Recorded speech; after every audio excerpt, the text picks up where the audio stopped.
ವೀಕ್ಷಕರೇ ನಮಸ್ಕಾರ.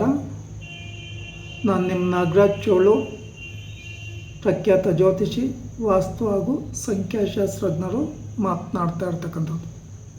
ವೀಕ್ಷಕರೇ, ಮೊನ್ನೆ ನಮ್ಮ ಪರಿಚಯದ ತುಮಕೂರಿನ KSRTC ಕಂಡಕ್ಟರ್ ಒಬ್ಬರು ಸಂಜೆ ಫೋನ್ ಕರೆ ಮಾಡ್ತಾರೆ 5ನೇ ತಾರೀಕು.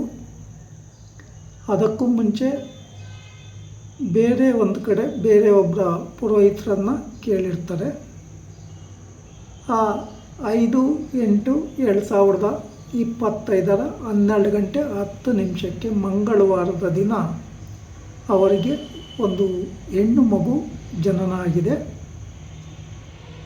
ಈ ಮಗುವಿನ ಸಮಯ ಮತ್ತು ಜನ್ಮ ದಿನಾಂಕವನ್ನು ಆ ಪುರೋಹಿತರಲ್ಲಿ ತಿಳಿಸಿ ಕೇಳಿದಾಗ ಅವರು ಧನುಸ್ಸು ರಾಶಿ, ಪೂರ್ವಾಷಾಢ ನಕ್ಷತ್ರ ಬರ್ತತೆ ಅಂತೇಳಿ ಹೇಳಿದ್ದಾರೆ.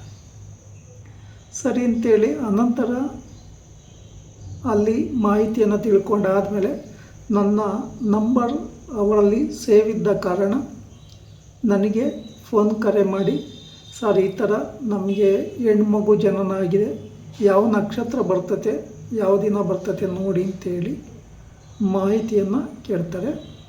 ಅವರು ತಿಳಿಸಿದ ಸಮಯ ಮತ್ತು ಜನ್ಮ ದಿನಾಂಕ 5/8/2025 12 ಗಂಟೆ 19 ನಿಮಿಷಕ್ಕೆ ಮಧ್ಯಾಹ್ನ ಆ ಜನ್ಮ ಕುಂಡಲಿಯನ್ನು ಹಾಕಿ ನೋಡಿದಾಗ ಆ ಮಗು ಮಂಗಳವಾರ ಮೂಲ ನಕ್ಷತ್ರದ 1ನೇ ಪಾದದಲ್ಲಿ ಜನನ ಆಗಿದೆ ಅಂಥೇಳಿ ಮಾಹಿತಿಯನ್ನು ತಿಳಿಸ್ತೇನೆ. ಅನಂತರ ಅವರು ಸರ್ ಏನಾದರೂ ದೋಷ ಇದೆಯಾ ಅಂತೇಳಿ ಕೇಳಿದಾಗ ಹೌದು ದೋಷ ಇದೆ, ಸಂಬಂಧಿಸಿದ ಪರಿಹಾರಗಳನ್ನು ಮಾಡಿಕೊಳ್ಳಲೇಬೇಕಾಗುತ್ತೆ, ಸಾಧ್ಯ ಆದರೆ ನನ್ನ ಕಚೇರಿಗೆ ಭೇಟಿ ಕೊಡಿ ಅಂತೇಳಿ ಸಲಹೆಯನ್ನು ಕೊಡ್ತೇನೆ. ಅನಂತರ ಅವರು ಸರ್ ನೋಡೋಣ ಅಂಥೇಳಿ ಫೋನ್ ಕಟ್ ಮಾಡ್ತಾರೆ. ಫೋನ್ ಕಟ್ ಮಾಡಿ ಆದಮೇಲೆ ಇನ್ನೊಬ್ಬರು ಅವ್ರಿಗೆ ಪರಿಚಯ ಇರ್ತಕ್ಕಂಥ ಇನ್ನೊಬ್ಬರು ಪುರೋಹಿತರ ಹತ್ರ ಹೋಗಿ ಆ ಹೆಣ್ಣು ಮಗುವಿನ ಜನ್ಮ ದಿನಾಂಕ ಸಮಯವನ್ನು ತಿಳಿಸಿ ಅಲ್ಲಿ ಕೇಳ್ತಾರೆ. ಅವರು ಸಹ ಮೂಲ ನಕ್ಷತ್ರದ 1ನೇ ಪಾದ ಅಂತ ಹೇಳಿ ಹೇಳ್ತಾರೆ. ಹಾಗೆ ಅವರು ಸಹ ಗೋಮುಖ ಪ್ರಸವ ಶಾಂತಿ ಹೇಳಲಿಲ್ಲ, ಬಟ್ ನವಗ್ರಹ ಶಾಂತಿ ಮಾಡಿಸಿ ಅಂತೇಳಿ ತಿಳಿಸಿ ಮಾಹಿತಿಯನ್ನು ಕೇಳ್ತಾರೆ.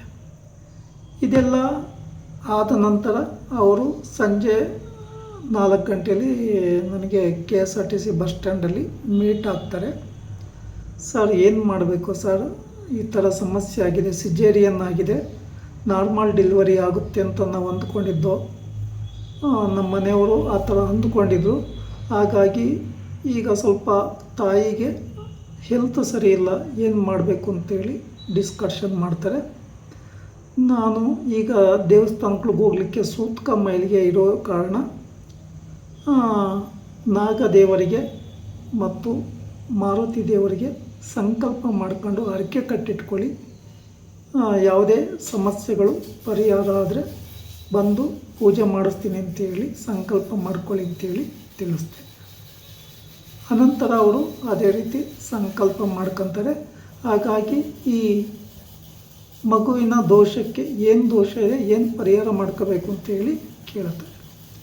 ಈ ಮಗುವಿಗೆ ಗೋಮುಖ ಪ್ರಸವ ಶಾಂತಿ ಮಾಡಿಸ್ಬೇಕು, ಹಾಗೆ ಪಂಚಮಾರಿಷ್ಟ ದೋಷ ಸಹ ಇದೆ, ಅದಕ್ಕೂ ಪರಿಹಾರ ಮಾಡ್ಕೋಬೇಕು ಅಂತೇಳಿ ತಿಳಿಸ್ತೇನೆ. ಅವ್ರಿಗೆ ಗೋಮುಖ ಪ್ರಸವ ಶಾಂತಿ ಅಂತಂದರೆ ಏನು ಅಂತ ಗೊತ್ತಾಗಲಿಲ್ಲ.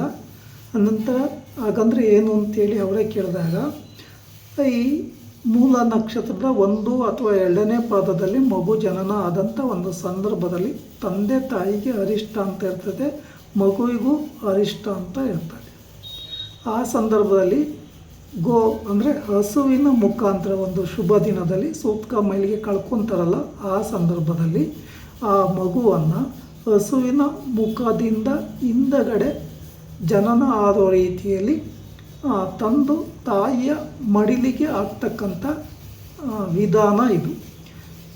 ಶಾಸ್ತ್ರೋಕ್ತವಾಗಿ ಆ ಹಸುವಿನ ಮೈಯೆಲ್ಲ ತೊಳೆದು ಪೂಜೆ ಮಾಡಿ ಶ್ರದ್ಧಾ ಭಕ್ತಿಯಿಂದ ನಮಸ್ಕರಿಸಿ ಪ್ರಾರ್ಥನೆ ಮಾಡಿಕೊಂಡು ಆ ಹಸುವಿಗೆ ಏನಾದರೂ ಮೇವು ತಿಂಡಿಯನ್ನು ಇಟ್ಟು ತಿನ್ನಿಸಿ ಈ ರೀತಿ ಮಾಡಿಕೊಂಡು ಪರಿಹಾರ ಮಾಡಿಕೊಂಡಾಗ ಆ ಗೋಮುಖ ಪ್ರಸವ ಅಂದರೆ ಹಸುವಿನ ಮುಖಾಂತರ ಜನನ ಆದಾಗ ಆ ಹಸುವಿಗೆ 33 ಕೋಟಿಗಳ ಶಕ್ತಿ, ದೇವತೆಗಳ ಶಕ್ತಿ ಇದೆ ಅನ್ನೋ ಒಂದು ಆಧಾರಗಳಲ್ಲಿ ಆ ನೆಗೆಟಿವಿಟಿ ಕಮ್ಮಿ ಆಗುತ್ತೆ ಅನ್ನೋ ಉದ್ದೇಶಕ್ಕೆ ಗೋಮುಖ ಪ್ರಸವ ಶಾಂತಿ ಮಾಡಿಸಿ ಅಂತೇಳಿ ತಿಳಿಸ್ತೇವೆ. ಇದನ್ನು ಅವರು ಕೇಳಿ ತಿಳ್ಕೊಂಡಾದ ನಂತರ, ಸರ್ ಗೋವನ್ನು ದಾನ ಕೊಡಬೇಕಾ ಅಂತ ಕೇಳಿದರು. ಗೋವನ್ನು ದಾನ ಕೊಡಲಿಕ್ಕೆ ಹೋದಂಥ ಸಂದರ್ಭದಲ್ಲಿ ತುಂಬ ಖರ್ಚು ವೆಚ್ಚಗಳು ಬರ್ತದೆ. ಆಗಿನ ಕಾಲದಲ್ಲಿ ಕೆಲವರು ಇರ್ತಕ್ಕಂಥವ್ರು ಗೋದಾನ ಮಾಡ್ತಿದ್ರು.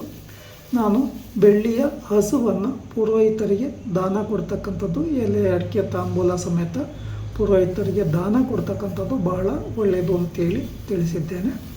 ಆ ಪ್ರಕಾರ ಈ ಜಾತಕರ ಕುಟುಂಬದವರು ಪರಿಹಾರಗಳನ್ನು ಮಾಡಿಕೊಂಡು ನವಗ್ರಹ ಶಾಂತಿ ಹೋಮ, ಗೋಮುಖ ಪ್ರಸವ ಶಾಂತಿಯನ್ನು ಪರಿಹಾರ ಮಾಡಿಕೊಂಡಿದ್ದಾರೆ. ಮೊನ್ನೆ ಆ ಮಗುವಿನ ಜಾತಕವನ್ನು ಇವರ ತಂದೆ ಬಂದು ನನ್ನ ಕಚೇರಿಯಲ್ಲಿ ಕಲೆಕ್ಟ್ ಮಾಡಿಕೊಂಡಿದ್ದಾರೆ. ವೀಕ್ಷಕರೇ, ಈ ವಿಡಿಯೋ ಇಷ್ಟ ಆಯಿತು ಅಂದರೆ ಲೈಕ್ ಮಾಡಿ, ಶೇರ್ ಮಾಡಿ, ಫಾಲೋ ಮಾಡಿ. ನಮಸ್ಕಾರ.